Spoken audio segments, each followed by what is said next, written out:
minutes past 7.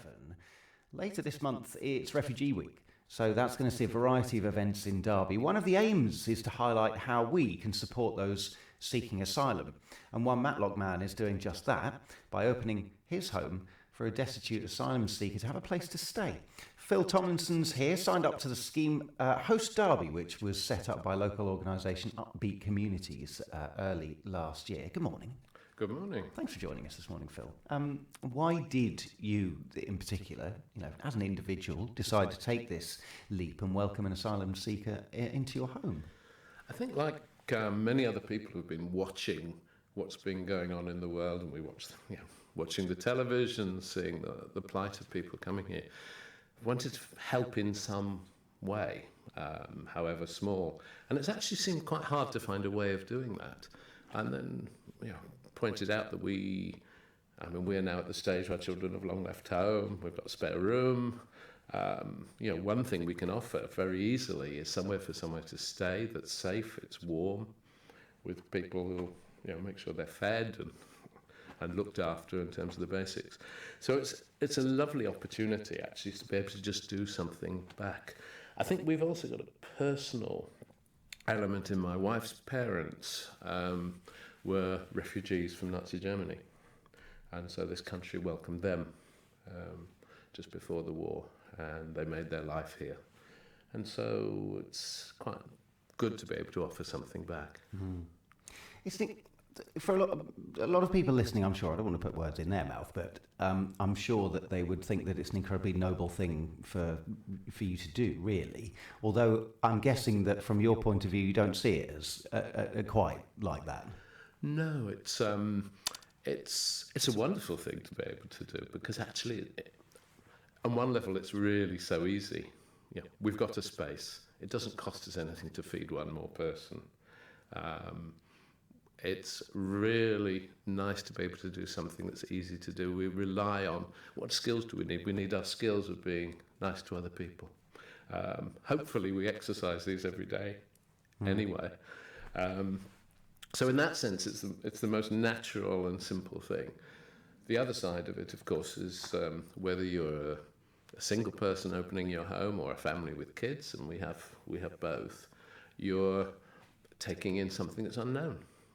You don't know who the scheme will always introduce someone first, and both have a chance to say, hang on, this isn't going to work. And the support carries on while someone's with you. So Upbeat are really good at making sure that they keep in contact and the opportunities are there. And if we need help with communication, then one way or another, we'll find an interpreter or someone to help with the process. So that, I think there's a lot of fear going into that first moment. There's an unknown. We've now had 2 different people staying with us, completely different, from different places. One had quite good English, and there we were more meeting perhaps some of the differences in culture, but also easier to explore when communication's easier. The other with an earlier stage of English development. And you find a way to talk to each other. You sometimes find yourself having the same conversation again because you realise one of you hasn't understood. But it's been delightful. And there've also been the odd occasion when we've been sat up in the evening saying, how are we going to sort this one out, or deal with as one would if we had a student staying or a relative. Well, that would probably be more difficult at times. Well, there's a wonderful element of humanity in here, and if you think about, if we think about the journey that these people have taken and what they've come from, there's a lovely element of humanity about what you're doing, what other people in your position are doing as well.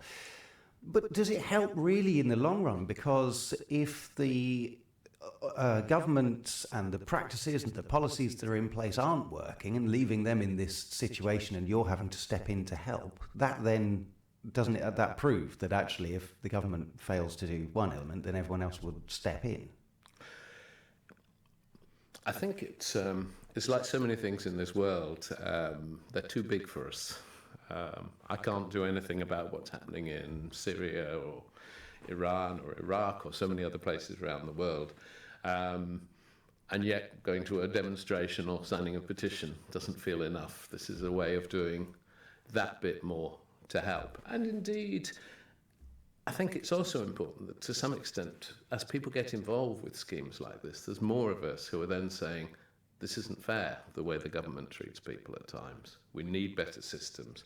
It needs, sure, anybody who, you can't have anybody who wants to come to a country. Here we're talking about people who have fled really difficult circumstances. And we at very least need to be humane and supportive and helpful through the process of their claim. And here we're talking about people who are left destitute. I'm talking about young men and women and older people too, who are left with no recourse to any money or anywhere to live, and sometimes end up living rough or end up having to go around, find enough friends who can put them up for a night. It's not a fair situation to leave people in. So it's only a bit we do, but hopefully that's one more person who's been helped on the way.